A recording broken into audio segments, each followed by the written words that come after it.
అతని బాధ్యత. పీపీఏ చాలా స్పష్టంగా చెప్పారు. ఇంత మునుపు కూడా అనుభవం ఉంది. ఒరిజినల్ కాంట్రాక్ట్ని మార్చాం, మళ్ళా కొత్త కాంట్రాక్ట్కి ఇచ్చాం. అంటే అప్పట్లో ఒరిజినల్గా 2004 నుంచి ఆ క్లెయిమ్స్ అన్నీ ఉన్నాయి. పాత కొత్త ఇద్దరు కాంట్రాక్టులు ఉంటే అకౌంటబిలిటీ ఫిక్స్ చేయడం కష్టమవుతుంది. ఎవరు రెస్పాన్సిబిలిటీ ఉంటుందో మనం చెప్పలేము, చాలా డిఫికల్ట్ అని దయచేసి ఆలోచించమని చెప్తే క్యాన్సిల్ చేసి రాటిఫికేషన్ పంపించారు. అంత దుర్మార్గంగా ఒకవేళ పంపిస్తే దాన్ని ప్రొటెక్ట్ చేశారంటే అది కూడా చేయకుండా చేశారు. దీంతో మొత్తం కలిసి మీరు చూస్తే ఆగస్ట్ అక్టోబర్ 2020 వరదలు వచ్చాయి. ఆ వరద నీరంతా అక్కడ వెళ్ళింది. డయాఫామ్ వాల్ పూర్తిగా దెబ్బతినే పరిస్థితికి వచ్చింది. అక్కడి నుంచి ఇప్పటి వరకు ఈ ప్రాజెక్ట్ని మొత్తం నిర్వీర్యం చేశారు. ఇది ఒక ఎగ్జాంపుల్, ఒక అసమర్థత, అవగాహన రాహిత్యం, అవినీతి, కుట్ర ఇవన్నీ కలిపి పోలవరాన్ని ఇంకా ఎంత నాశనం చేయాలనో అంత నాశనం చేసే పరిస్థితికి వచ్చారు. మీరు చూస్తే ఈరోజు నేను అన్ని కూడా మళ్ళా చూశాను. Upper coffer dam, lower coffer dam, మధ్యలో డయాఫామ్ వాల్, గ్యాప్ 1, గ్యాప్ 2 ఇవన్నీ కూడా మీరు చూస్తే ఏదైతే అక్కడ వాటర్ పోయిన తర్వాత ఆ ఎరోషన్తో ఆ వెలాసిటీ విపరీతంగా గోదావరి వాటర్ అని పెద్ద ఉధృతంగా వస్తుంది. ఎప్పుడైతే అక్కడ వచ్చిందో ఆ వాటర్ అంతా కూడా ఇచ్చేసి మొత్తం తిప్పేసే పరిస్థితికి వచ్చింది. నీళ్ళన్నీ లోపలికి రావడం, ఈ రెండు మధ్య లోయర్ అప్పర్ కాఫర్ డ్యామ్ల మధ్య పెద్ద ఎత్తున మనం సుడిగుండాలు వచ్చినట్టు వచ్చి కింది వరకు 2020లో మొత్తం ఎరోషన్ గురయ్యే పరిస్థితి వచ్చింది. టోటల్గా దెబ్బతినే పరిస్థితికి వచ్చింది. 200 మీటర్లు గ్యాప్ 3లో, గ్యాప్ 1లో ఎరోషన్ గురయ్యే పరిస్థితి వచ్చింది. కింద ఉండే సాయిల్ డిస్టర్బెన్స్ కాకుండా ఇప్పుడు మీరు అక్కడ చూశారు, అక్కడ శాండ్ తీసుకొచ్చి మళ్ళా వైబ్రో కాంపాక్షన్ చేస్తున్నాం. ఎందుకంటే మొత్తం సాయిల్ అంతా లూజ్ సాయిల్ అయిపోయింది. అది ఇప్పుడున్నా కానీ ఒక భూకంపాలు అలాంటివి వస్తే ప్రాజెక్ట్ కూడా షేక్ అయ్యే పరిస్థితి వస్తుంది. కాబట్టి ఆ స్టాండర్డ్స్ ప్రకారం మళ్ళా చేయాల్సిన అవసరం మొత్తం చేసే పరిస్థితి వచ్చారు. ఒక దుర్మార్గమైన కార్యక్రమం వచ్చినప్పుడు 2400 కోట్ల రూపాయలు అదనంగా అయింది. ఉదాహరణకు న్యూ డయాఫామ్ వాల్ 990 కోట్లు, ఆ రోజు 440 కోట్లతో పూర్తి చేశాం. మోర్ దెన్ డబల్ అయింది. ఇంకో పక్క వైబ్రో కాంపాక్షన్ నేను పెట్టిన ఇసుక మీరు చూశారు, చూపించాను, 836 కోట్లు అయింది. శాండ్ ఫిల్లింగ్ 363 కోట్లు. అదే మరి డీ వాటరింగ్, ఆ వాటర్ వస్తూ ఉంటే ఆ వాటర్ అంతా ఇచ్చేయాలి కాబట్టి ఒక 50-60 పంపులు పెట్టి వాటర్ డీ వాటరింగ్ చేస్తున్నారు. 211 కోట్లు అయింది. మొత్తం కలిస్తే 2400 కోట్ల రూపాయలు ఖర్చు అయింది, అదనంగా అవుతుంది. ఇది కాకుండా అప్పటికి ఇప్పుడు కాస్ట్ ఎక్స్కలేషన్, ఏదైతే సిమెంట్ ధరలు పెరిగాయి, మిగిలిన రేట్లు పెరిగాయి, లేబర్ పెరుగుతుంది, ఇన్ఫ్లేషన్ ఉంది, అవన్నీ వస్తే అది కూడా పెరిగే పరిస్థితికి వచ్చింది. ఇంకొక పక్క గవర్నమెంట్ ఆఫ్ ఇండియా ఇచ్చినటువంటి 8242 కోట్లు ఇస్తే 2334 కోట్ల రూపాయలు డైవర్ట్ చేశారు. డైవర్ట్ చేసి ఒక 2000 కోట్ల రూపాయలు పెండింగ్ బిల్స్ పెట్టారు. దీంతో పనిచేయడం కూడా ఆపేశారు. ఎటు పనిచేయడానికి కూడా వీలు కాదు. ఏదైతే ఐఐటి హైదరాబాద్ వీళ్ళు తర్వాత వీళ్ళు వదిలిపెట్టేస్తే సిడబ్ల్యూసి ఆర్డర్ చేసి ఐఐటి హైదరాబాద్కి మొత్తం ఎగ్జామిన్ చేయమంటే వాళ్ళు వాస్తవం చెప్పే పరిస్థితికి వచ్చారు. డయాఫామ్ వాల్ డ్యామేజ్ అవన్నీ కూడా వాళ్ళు ఎస్టాబ్లిష్ చేసే పరిస్థితికి వచ్చారు. ఆ తర్వాత కూడా నిర్ణయం చేయకపోతే అది ఎక్కడికెక్కడ ఉండిపోయే పరిస్థితికి వచ్చింది. ఈరోజు యాక్చువల్ పరిస్థితి మీరు చూస్తే ప్రాజెక్ట్ సివిల్ వర్క్స్ అన్ని 71.793 ఆ రోజు మేము చేశాం. 3.84% మాత్రం వాళ్ళు చేశారు. ఇప్పుడు వచ్చిన తర్వాత మళ్ళీ అన్ని ఘాట్లో పెడుతూ 1.02 చేశాం. 76.79% అయింది. అదే మరి Polavaram right main canal, left main canal, ఇంకొక పక్క ఎల్ఏ అండ్ R&R ఇవన్నీ కూడా చేయాల్సిన అవసరం ఉంది. వీటికన్నిటికీ మీరు ఒకసారి చూస్తే మొన్న ఎన్నికల అవుతాను ఒకసారి వచ్చి చూసాం. అప్పటికి ఇంటర్నేషనల్ ఎక్స్పర్ట్స్ని వేశారు. వాళ్ళు పూర్తిగా అప్పటికి కంప్లీట్ చేసే పరిస్థితులు లేరు. ఆ తర్వాత రిపోర్ట్ ఇచ్చారు. ఆ రిపోర్ట్ వచ్చిన తర్వాత నేను కేంద్ర మంత్రి దగ్గరికి వెళ్ళాం, ప్రధానమంత్రి గారికి చెప్పాం, ఇంకొక పక్క ఫైనాన్స్ మినిస్టర్ రిక్వెస్ట్ చేశాం. 12,157 కోట్లు ఏదైతే ఫేజ్ 1 వీళ్ళు ఎప్పుడు ఈ ప్రాజెక్ట్ ఫేజ్ 1 లేదు, ఫేజ్ 1 కూడా క్రియేట్ చేశారు. 41.25 క్రియేట్ చేశారు. అది అడ్వాన్స్ స్టేజ్లో ఉంటే మళ్ళా నేను మొత్తంగా శాంక్షన్ చేయమంటే లేట్ అయిపోతుంది కాబట్టి ముందు కంప్లీట్ చేద్దాం ఉద్దేశంతో దాని కంప్లీషన్ ఒప్పుకున్నాం. ముందు అది కంప్లీట్ కావాల్సిన అవసరం ఉంది. దీనికి 12,157 కోట్లు శాంక్షన్ చేశారు. 2,305 కోట్లు డబ్బులు కూడా రిలీజ్ చేశారు. అదే మరిగా దీని మీద ఆ డబ్బులంతా కూడా మనం వర్క్లు కూడా స్పీడప్ చేశాం, బకాయిలన్నీ క్లియర్ చేశాం. ఇంకొక పక్కన లెఫ్ట్ మెయిన్ కెనాల్ పనులు అనకాపల్లి వరకు పూర్తి చేయడానికి టెండర్లు కూడా పిలిచాం. ప్రాజెక్ట్ని పూర్తిగా కంప్లీట్ చేయడానికి ఒక యాక్షన్ ప్లాన్ కూడా తయారు చేశాం. అందుకే ఈరోజు నేను వచ్చింది క్లియర్ కట్గా ఏ పని ఎప్పుడు లోపల అవుతుందో టెక్నికల్ డీటెయిల్స్ కూడా దృష్టిలో పెట్టుకొని ఫ్రీక్వెన్సీ కూడా ఏది ముందు చేయాలి, ఏది వెనక చేయాలి, ఏది ప్యారల్గా చేయగలుగుతాం అవన్నీ కూడా దృష్టిలో పెట్టుకుని, ఎందుకంటే ఇది చాలా ఇంపార్టెంట్ ప్రాజెక్ట్స్, అవన్నీ కూడా దృష్టిలో పెట్టుకుని ఇటీవల PPA ఎక్స్పర్ట్స్ సిడబ్ల్యూసి వీళ్ళందరూ కూడా ఒక 3 రోజులు వర్క్షాప్ పెట్టారు. ప్యానల్ ఆఫ్ ఎక్స్పర్ట్స్ 2 టైమ్స్ ఇక్కడికి వచ్చారు. డీ వాటరింగ్ కానీ, అప్రోచ్ రోడ్ నిర్మాణం కానీ, వర్కింగ్ ప్లాట్ఫామ్స్ అన్ని పనులను మొదలుపెట్టాం. మళ్ళీ దీన్ని స్పీడప్ చేస్తున్నాం. ఈ స్పీడప్ చేసే కార్యక్రమంలో మీరు చూస్తే కొత్తగా డయాఫామ్ వాల్, ECRF డ్యామ్ 2 కూడా ప్యానల్గా చేయొచ్చని కూడా ఇండికేషన్ ఇస్తున్నారు. దాన్ని కూడా ఫాలోఅప్ చేస్తున్నాం. ఇంకో పక్క దెబ్బతిన్న డయాఫామ్ వాల్ స్థానంలో కొత్త డయాఫామ్ వాల్ ఇప్పుడే మీరు చూశారు, అది కూడా వర్క్ స్టార్ట్ చేస్తున్నాం. కొత్త డయాఫామ్ వాల్ ఎక్విప్మెంట్ అంతా కూడా వస్తుంది, మెషిన్స్ అవన్నీ. ఇది జనవరి 2వ తారీఖున ప్రారంభం అవుతుంది, వర్క్ స్టార్ట్ అవుతుంది. 2026 మార్చి నాటికి డయాఫామ్ అన్నారు, కానీ నేను చాలా స్పష్టంగా చెప్పింది డిసెంబర్కే పూర్తి చేయమంటున్నాం.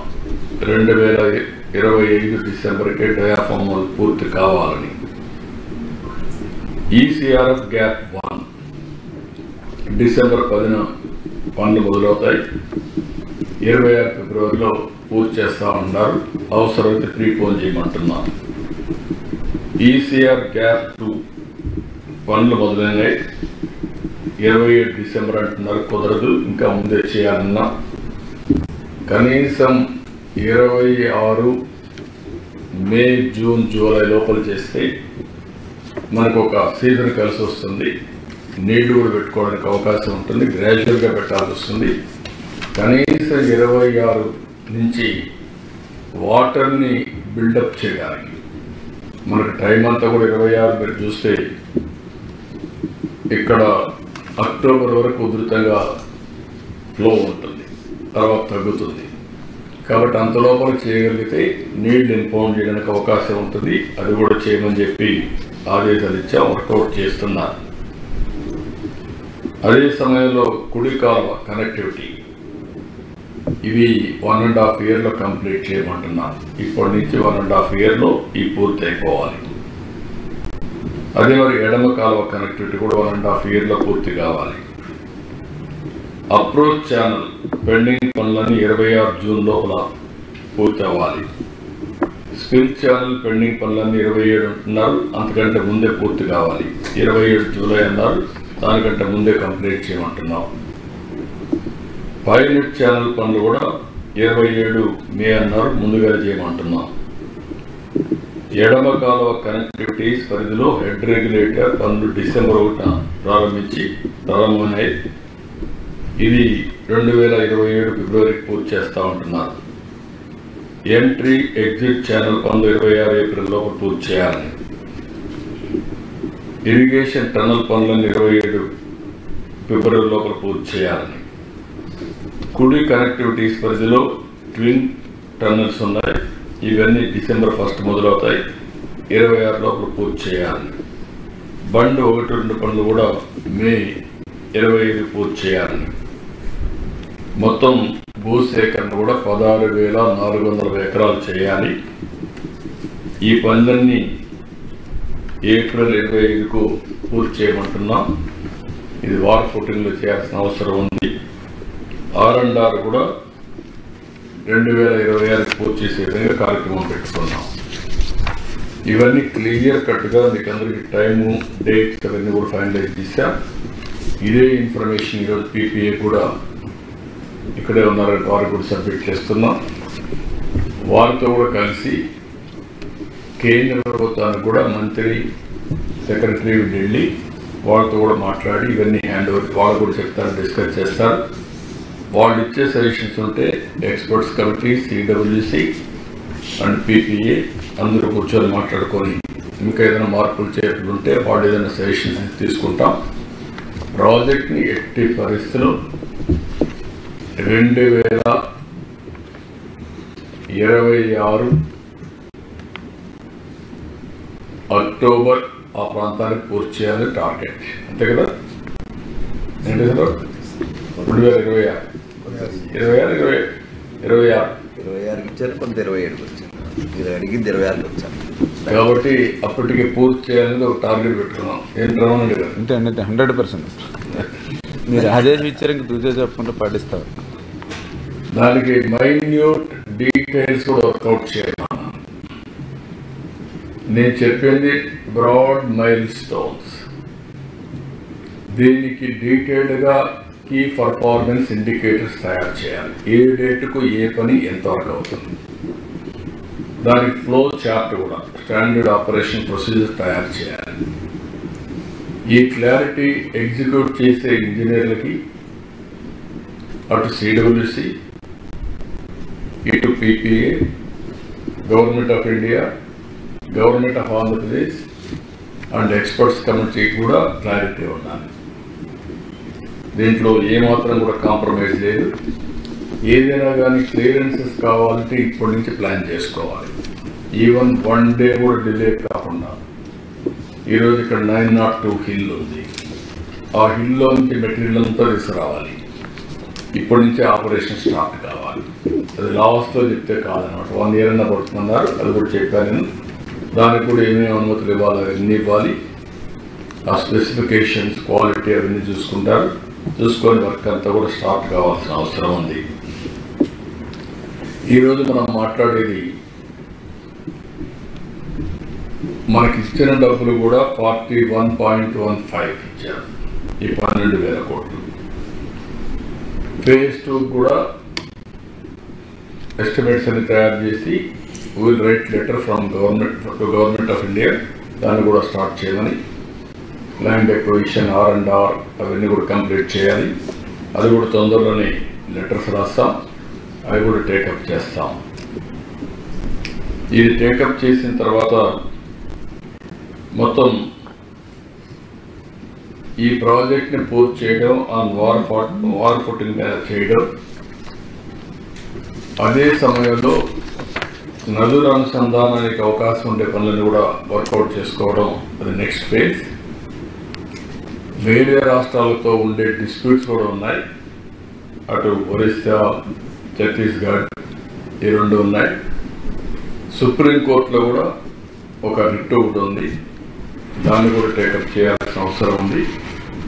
ఇవన్నీ కూడా వర్కౌట్ చేసి 41.25 కానీ 45.72 కానీ ఏమేమి అనుమతులు కావాలనో, ఎలాంటి అడ్డంకులు ఉన్నాయో అవన్నీ క్లియర్ చేయడానికి ఒక ప్లాన్ ఆఫ్ యాక్షన్ తయారు చేసి వీఆర్ మూవింగ్ ఫార్వర్డ్.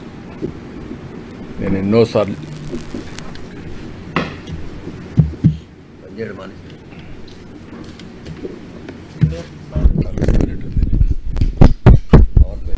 పవర్ పోయిందా, దానికి పవర్ పోయిందా, మొత్తం మైక్ పోయిందా?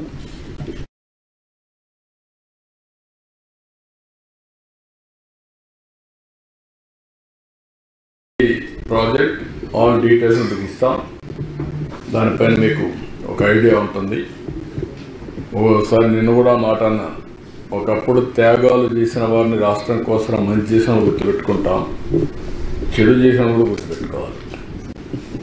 అప్పుడే మంచి కొనసాగే పరిస్థితి వస్తుంది. చెడుని మర్చిపోతే ఇంకా మంచికి విలువే కాదు, మంచి జరగదు.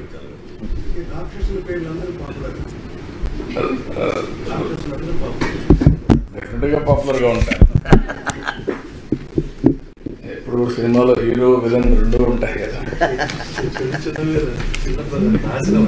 నాశనం, వినాశనం, విధ్వంసం, కలిసే విధ్వంసం చాలా ఒకసారి బాధ వేస్తుంది, ఆవేదన ఇస్తుంది, కోపం వస్తుంది. ప్రజాస్వామ్యంలో ఒకసారి హెల్ప్లెస్ అవుతాం. Same thing. ఆ రోజు తెలుగుదేశం ప్రభుత్వం కంటిన్యూ అయి ఉంటే 2021 ప్రాజెక్ట్ పూర్తి అయిపోయేది. 2021 అయిపోయింది. 2021 పూర్తి అయి ఉంటే ఈరోజు రాష్ట్రం ఎంత బెనిఫిట్స్ వచ్చేటో ఒకసారి చూసుకోవాలి. పట్టిసీమ ప్రాజెక్టు తీసుకపోతే దాన్ని ఎగతాళి చేశారు. ఎందుకు కట్టారన్నారు, ఎక్కడ స్టోరేజ్ ఉందన్నారు. ఆ పట్టిసీమ లేకపోతే కృష్ణా డెల్టా ఎడారి అయిపోయేది. అలాంటివన్నీ విన్యాసాలు చేశారు. ఇప్పుడు 10 ఏళ్లుగా పట్టిసీమ శ్రీరామ రష్ అయిపోయింది. ఆ ప్రాజెక్ట్ లేకపోతే ఎంత ఇబ్బంది పడేవాడో అన్ని ఇబ్బందులు పడేవాడు. అంటే ఒక వ్యక్తి యొక్క అజ్ఞానానికి, మూర్ఖత్వానికి, లేకుంటే రాక్షసత్వానికి నిదర్శనం ఇచ్చేది. బాధ వేస్తుంది చెప్పాలంటే, కోపం వస్తుంది, ఆవేశం వస్తుంది, సభ్యత అడ్డం వస్తూ ఉంది. మామూలుగా కాదు. నాకు తెలిసి ఈ ప్రాజెక్ట్ కోసం ఎంత కష్టపడ్డాననేది. పండగ పూట నేను పోతూ అమెరికాకు పోవాలంటే నేను నాగపూర్కి వెళ్ళాను. మినిస్టర్ దగ్గర వెళ్ళి ఇక్కడ నమూనా కూడా పెడితే అవన్నీ ఇక్కడ పాట్నా అనుకుంటా, ఇది పూణే నాగపూర్లో మంత్రి దగ్గరికి పోయాను. పూణేలో నమూనా పెడితే నమూనాను చూసి అవన్నీ కూడా ఎట్లా చేయాలని అవన్నీ ఆలోచించుకో మళ్ళా వచ్చాను. ఒకసారి అరుణ్ జైట్లీ ఉండేవాడు, మేము ల్యాండ్ అక్విజిషన్ మేము ఎట్లా ఇస్తా ఉంటే ప్రాజెక్ట్ అంటే ఏంటని చెప్పి, నువ్వు సుప్రీంకోర్టు లాయర్వి, ఇట్లా అర్గ్యూ చేసి ఎట్లా అన్ని మొత్తం రాత్రంతా వీళ్ళందరినీ పెట్టి రాత్రంతా ప్రిపేర్ చేసి ఆర్గ్యుమెంట్స్ తయారు చేసకపోతే గడ్కరీ ఇద్దరు కలిసి అరుణ్ జైట్లీ మీరు చెప్పింది కరెక్టే ఒప్పుకున్నారు. అంటే ఎంత పట్టుదలగా ఆ ప్రాజెక్ట్ని తీసుకొచ్చామంటే ఆ రోజు దాన్ని కూడా ఎగతాళి చేశారు. నేను ప్రధానమంత్రికి ఇచ్చినప్పుడు ప్రధానమంత్రి నీతి ఆయోగ్కి రెఫర్ చేశారు. వాళ్ళకి రెఫర్ చేసినప్పుడు ఇది కేంద్ర ప్రభుత్వంలో ఉండే ప్రాజెక్టులన్నీ 20 ఏళ్ళు 30 ఏళ్ళు ఏ ప్రాజెక్టు పూర్తి కాలేదు. ఇది రాష్ట్ర ప్రభుత్వానికి ఇస్తే వాళ్ళకి అవసరం కాబట్టి, డెడికేటెడ్ టు ఆంధ్రప్రదేశ్ కాబట్టి వాళ్ళు వార్ ఫుటింగ్ మీద చేస్తారు, శ్రద్ధ పెడతారు, మీరు వాళ్ళకి ఇస్తే బెటర్ అని రికమెండ్ చేశారు. పన్గారియా ఇప్పుడు 16th ఫైనాన్స్ కమిషన్ చైర్మన్. ఆయన రికమెండ్ చేస్తే కేంద్రం నాకు ఇస్తే నేను తీసుకున్నానని చెప్పి నన్ను విమర్శించే పరిస్థితికి వచ్చాను. అంటే ఒకసారి డెస్టినీ మళ్ళీ ఆ ప్రాజెక్ట్ని, నాశనం చేసిన ప్రాజెక్ట్ని మళ్ళీ గాడిన పెట్టడమే కాకుండా పూర్తి చేసే బాధ్యత కూడా మళ్ళా మాకు భగవంతుడు ఇచ్చే పరిస్థితికి వచ్చాడు. ఒక బాధ్యత, ఇది ప్రివిలేజ్ కాదు, బాధ, ఆవేదన ఉంది. ఒక ట్యాక్స్ పేయర్స్ మనీ ఈ విధంగా దుర్వినియోగం చేయడం ఏమాత్రం కూడా ఆమోదయోగ్యం కాదు. తెలిసి చేసినా తెలియక చేసినా తప్పు తప్పే. కానీ దురదృష్టం మన ప్రజాస్వామ్యంలో మాత్రం పనిష్మెంట్ లేదు. ఐదేళ్ల పాటు విలువైన చీరలన్నీ కోల్పోయాం, అలాగే అదనంగా కూడా భారం పడింది. మొత్తంగా ఎంత నష్టం జరుగుతుంది? నేను మెషరబుల్ మాత్రం 2,400 కోట్లు, కాస్ట్ ఎక్స్లవేషన్ ఇంకొక 2-3 వేల కోట్లు, తర్వాత ఇక్కడ పవర్ ప్రాజెక్టు అదొక 2-3 వేల కోట్లు, ఒక 10-15 వేల కోట్ల రూపాయలు మినిమం ఉంటుంది. మళ్ళీ ఆ బెనిఫిట్ వచ్చి అది ఇన్మెషరబుల్. ఈ నీళ్లు తీసేపోయి పంటలు పండుంటే పంటల్లో వచ్చే ఆదాయం అదనం. అది ఒక్కసారి జిఎస్టిపి పెరిగిన తర్వాత ఆ జిఎస్టిపి పైన మళ్ళీ ఆదాయం వస్తుంది, అది వెల్త్ వస్తుంది, డబ్బులు వస్తాయి. ఇదే ఒక మూమెంట్ అన్నాడు, ఒక స్పైరల్ మారిగా అన్నీ నాశనం అవుతాయి.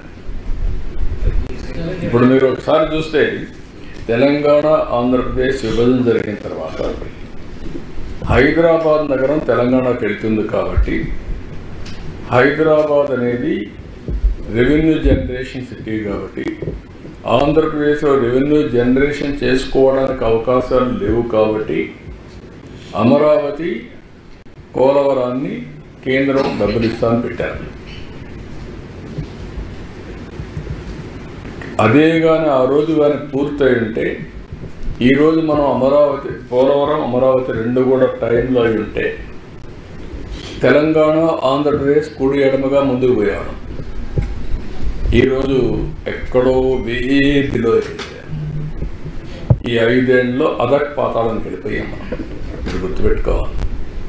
హైదరాబాద్లో వచ్చే ఆదాయం వల్ల వాళ్ళు బెటర్గా, దేశంలో number 1 per capital income Telangana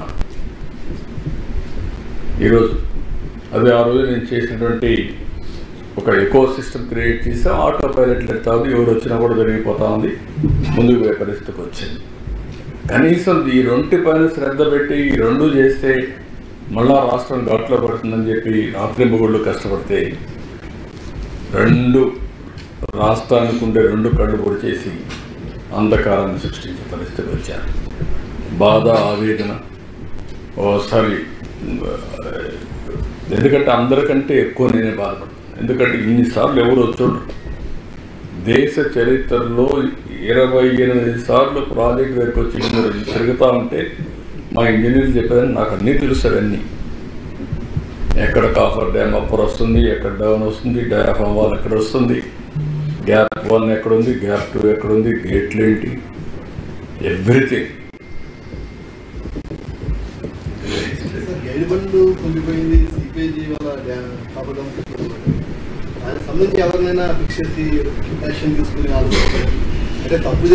అంటే ఇప్పుడు చేసింది పాలిటీషియన్స్, కడవాళ్ళు నిమిత్త మాత్రలు. That is the beauty of democracy. ప్రజలు పనిష్ చేశారు కానీ నష్టపోయింది మాత్రం నష్టపోయాం. జరిగిన నష్టాన్ని, జరిగిన విధ్వంసాన్ని తిరిగి రికవర్ చేయలేదు కానీ పనిష్ చేశారు. అందుకే 11 సీట్లు ఇచ్చారు. 11 సీట్లు ఇచ్చారు. అంటే అది ఆ 11 సీట్లకు డిజర్వింగ్గా కాదా అది వేరే విషయం. I'm not debating that today. I don't want to make it political. ఇది ఒక కేస్ స్టడీ. భారతదేశ చరిత్రలో ఎలాంటి దుర్మార్గమైన కార్యక్రమాలు చేసినా కూడా బుకాయించే పరిస్థితికి ఉన్నారంటే ఇది కేస్ట్. కావాలని ఇష్టానుసారంగా డయాఫామ్ వాలంటే తెలియని వాడు కూడా మాట్లాడడం, ఏదంటే వాగడం.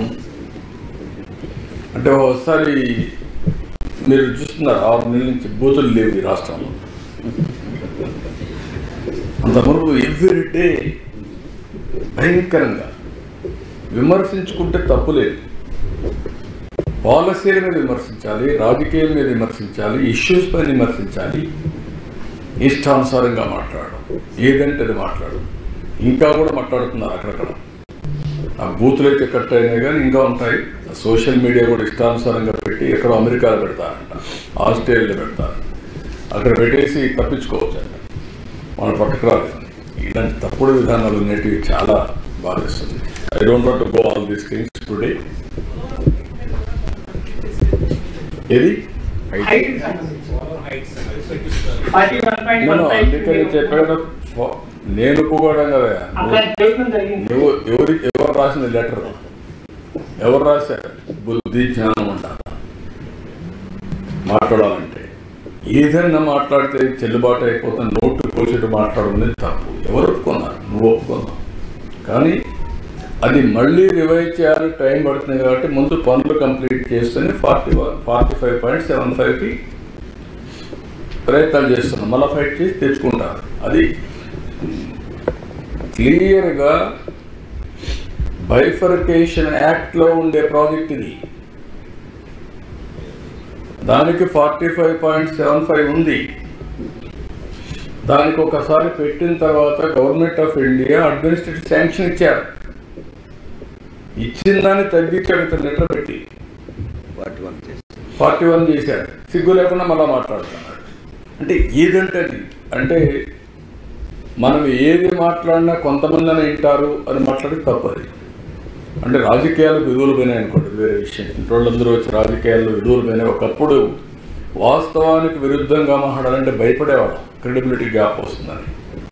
ఇప్పుడు ఇష్టం వచ్చినట్టు మాట్లాడుతున్నారు. I have seen this type of politics. Even ఒక స్మాల్ టెక్నికల్ ప్రాబ్లంలో కూడా ఒకసారి చెప్పి అది కరెక్ట్ కాదనుకుంటే మళ్ళా సారీ చెప్పిన రోజులు ఉన్నాయి, విత్డ్రా చేసుకున్న రోజులు ఉన్నాయి, క్షమాపణ చెప్పిన రోజులు ఉన్నాయి. అది ఉందా తన రాజకీయాల్లో? మైక్ తీసుకోండి.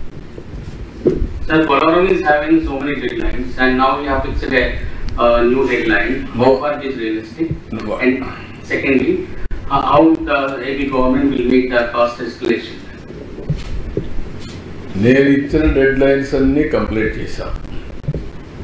ఓసారి డెస్టినీ డెడ్ లైన్స్ మారుస్తుంది, కొంతమంది వ్యక్తులు డెడ్ లైన్స్ మారుస్తారు. ప్రీవియస్ గవర్నమెంట్ డెడ్ లైన్స్ అని ఇచ్చి మార్చుకుంటూ వచ్చారు. మొత్తం విధ్వంసానికి గురి చేసే పరిస్థితికి వచ్చారు. నేను ఆ రోజు చెప్పింది కూడా 2021 పూర్తవుతుందని. అందుకే 72% పూర్తి చేశాం, పరిగెత్తించాం ప్రాజెక్ట్ని. కాబట్టి ఎవ్రీ వీక్ మీ అందరికీ సమాధానం చెప్పేవాడిని. ఏదో వచ్చినా హైదరాబాద్లో అయినా ప్రెస్ రిలీజ్ ఉండేది. దేనికి? ప్రాధాన్యత క్రమంలో. 5 ఏళ్ళు ఎప్పుడన్నా విన్నారా ఈ ప్రాజెక్ట్ గురించి? వాళ్ళు ఎవరన్నా ఈ ఏరియాకు వచ్చారా? పోనీ నాలాంటి వాడు రాలేకపోయి అక్కడ దండా చేశాను, జ్ఞాపకం ఉందా? 144 పెడితే అక్కడ కూర్చొని ఆ టౌన్లో కూర్చొని అడ్డం కడితే ఏంటి రహస్యం అంటే రానియకుండా చేసి అక్కడ కూర్చొని కిందన కూర్చొని ధర్నా చేసి ప్రొటెస్ట్ చేసి మళ్ళీ ఆ రోజు అడ్మినిస్ట్రేషన్ నాతో మీరు పర్మిషన్ తీసుకోలేదు, మీరు మళ్ళీ ఒకసారి రండి ఇస్తామని మళ్ళీ ఇచ్చే పరిస్థితి కూడా లేదు. అంతలోకి ఎలక్షన్ కూడా వచ్చాయి. అంటే ఇప్పుడు అందరూ రమ్మంటున్నాం, చూడమంటున్నాం. It is a public property, ప్రజల కోసం చేసే ప్రాజెక్ట్ ఇది. సొంతంగా దాచిపెట్టుకోవడానికి ఏమీ లేదు దీంట్లో. రేపటి నుంచి రెగ్యులేట్ చేస్తాం, మనుషులు పెడతాం, రమ్మంటాం, రాష్ట్రం మొత్తం చూడాలి, విట్నెస్ చేయాలి. ఇది రాష్ట్రం కోసం, రాష్ట్ర ప్రజల కోసం చేసే ప్రాజెక్ట్ ఇది. ఇలాంటి ప్రాజెక్ట్ వాళ్ళ జీవితంలో కూడా చూడలేరు ఎవరు. మళ్ళీ ఈ సమయంలో ఇప్పుడు నేను అక్కడ వస్తా అంటే మా పీతాంత్ గారు మీరు కార్లో బస్సులో కూర్చోదంటే సార్ మేము కూడా చూడాలి కదా అన్నాడు. That is the interest. Public కూడా అడుగుతున్నారు సార్. పబ్లిక్ కూడా ఏంటంటే ఇది వాళ్ళకందరికి కూడా ఎక్కడి నుంచి నీళ్ళు వస్తాయి, రాయలసీమకు నీళ్ళు వస్తాయంటే ఎక్కడి నుంచి వస్తాయని ఆలోచించే పరిస్థితికి వచ్చారు. ఈ నీరు అనేది చాలా సున్నితమైన విషయం. యుద్ధాలు జరుగుతున్నాయి రాష్ట్రాల మధ్య, దేశాల మధ్య, జిల్లాల మధ్య, గ్రామాల మధ్య యుద్ధాలు జరిగే పరిస్థితి ఉంది. Sir forest project RNR package సంబంధించి 45% మీటర్స్ హైట్ లో నిర్మిస్తున్నారు. దానికి సంబంధించి సబ్మిషన్స్ చాలా ఎక్కువ ఉంటుంది. ఆర్ఎన్ఆర్ ప్యాకేజ్ చాలా ఫండ్స్ అవసరం అవుతాయి. ఇప్పటివరకు సెంట్రల్ నుంచి ఇటువంటి క్లియర్ కట్ హామీ మనకు కావాలి. 12,150 కోట్లు ఏదైతే ఇచ్చారో ఈ ప్రాజెక్టులో 41.25 వరకు ఇది ఇచ్చారు.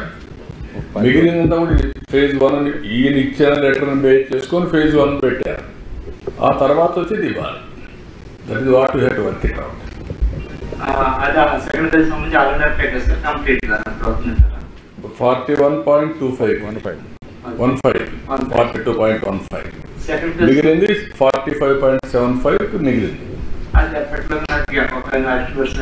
మనం రాయాలి కదా, మాట్లాడాలి కదా వార్త. ఇప్పుడు నేనేమంటానంటే it is a national project. Why you are all having doubts on that? మనం దాన్ని ప్రయత్నం చేసుకుంటే ప్రతి ఒక్కరు రాజకీయం చేయాలా, రాజకీయం చేసి ఇచ్చే వాళ్ళని కూడా చెడగొట్టాలా? ఎందుకు ఆలోచన మీకు కానీ రాజకీయ నాయకులు రాజకీయ లబ్ధి కావాలి. ఇస్తావా లేదా, తెస్తావా లేదా? 5 ఏళ్ళు ఎవడు మాట్లాడాల? మీరందరూ 5 ఏళ్ళు భయం మీకు మాట్లాడిన కేసు ఇందాకే చెప్పారు సార్. అక్కడి నుంచి భయపడి ఎవరు మాట్లాడాలంటే గడిగలాడేవాళ్ళు. మేము చెప్పినా రాయాలంటే భయపడేవాళ్ళు. 2019 వరకు ఫేజ్ 1 ఫేజ్ 2 లేదండి అసలు. అదే మీరు 55,000 కోట్లు ఆమోదం ఇది కూడా తెప్పించుకున్నారు. 55,000 కోట్లు 55,000 కోట్లకు వచ్చింది అసలు ఫేజ్ 1 వచ్చేసి అన్నీ అయిపోయినాయి. ప్రాజెక్ట్ కాదు మొత్తం అప్పుడు ఓల్డ్ ఎస్ఎస్ఆర్ మీద చేసినారు. ఈ మధ్యలో గ్యాప్ వల్ల రివైజ్ అంచనా పెరిగే అవకాశం ఉందా? అట్లాగే మీరు చెప్పినట్టు 76% పూర్తయింది. 24% ఏదైతే బ్యాలెన్స్ ఉందో మీ కంప్లీట్ ఈ సివిల్ వర్క్ మీరు చెప్పినది అరౌండ్ ఆర్డర్ అన్ని కలిపి 24%. అంటే ఇప్పుడు మీకు మెయిన్గా as on today we are spending money. ఆ 990 కోట్లు కూడా గవర్నమెంట్ ఆఫ్ ఇండియా బడ్జెట్లో పెట్టారు.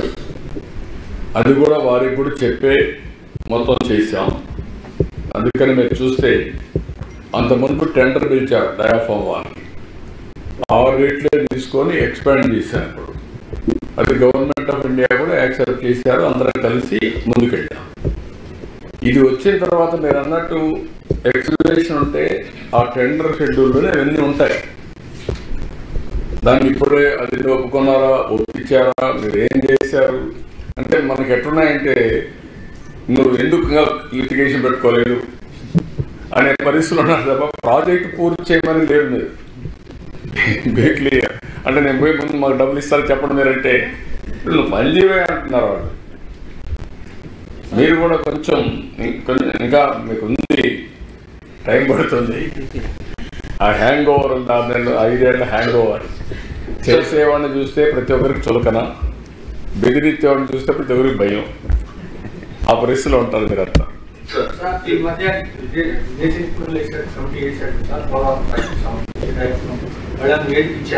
ఏది ఎక్స్పర్ట్స్ ఇంటర్నేషనల్ ఎక్స్పర్ట్స్ మన 3 రోజులు వర్క్షాప్ చేసి అన్ని వర్కౌట్ చేశారు. వర్కౌట్ చేసి డేట్స్ ఇచ్చారు. డ్యామేజ్ గురించి పోలేదు, డేట్స్ ఇచ్చారు. ఏం చేయాలి, ఫ్యూచర్కి ఏం చేయాలి ఇచ్చారు. Everybody is convince democracy has to pay some price. Sir project పూర్తి స్థాయిలో పరిశీలించండి సార్. పూర్తి స్థాయిలో నీరు నిల్వ చేయడానికి ఎంత సమయం పడుతుంది? దాని మీద ఒక స్పష్టత ఏమైనా వచ్చింది సార్?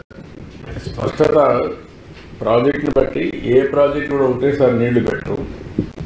దానికి కూడా ఇయర్ బై ఇయర్ పెంచుకుంటూ వెళ్తారు. సేఫ్టీ అయింది. ఎందుకంటే ఏ కొత్త ప్రాజెక్ట్ కట్టినా చిన్న ఇది కూడా కట్టినా కూడా చిన్న చెరువైన ఒకటేసారి పెట్టరు. ఒకసారి 30-35% పెట్టి 40-50-60 అట్లా 3-4-3 ఏళ్లలో ఫుల్ రిజర్వాయర్ తీసుకెళ్తారు సేఫ్టీ చూసుకొని. సేమ్ థింగ్ ఈ ప్రాజెక్టు కూడా మనం వర్కౌట్ చేసుకోవాల్సిన అవసరం ఉంది. మొత్తం పూర్తి చేస్తే 180 TMs of water, 194 TMs of water మనం ఇంపౌండ్ చేసే అవకాశం ఉంటుంది. ప్రాజెక్టు సంబంధించి ఈ 41.2 కానీ 25.75 కానీ ఈ ఎమర్జెన్సీ సబ్మెర్జెన్సీ మన ఇచ్చే లెక్కల కంటే కూడా చాలా ఎక్కువగా ఉంది. దాన్ని చేయాలన్నారు. అది కరెక్ట్ కాదు. మనం ఇచ్చిన దానికంటే అంతే ఉందని అక్కడ ఉండే రీజన్స్ వాళ్ళు అపోజ్ చేస్తున్నారు. అవన్నీ గవర్నమెంట్ ఆఫ్ ఇండియా చాలాసార్లు ఇచ్చేసారు. దే ఆర్ వర్కింగ్ అన్నట్టు.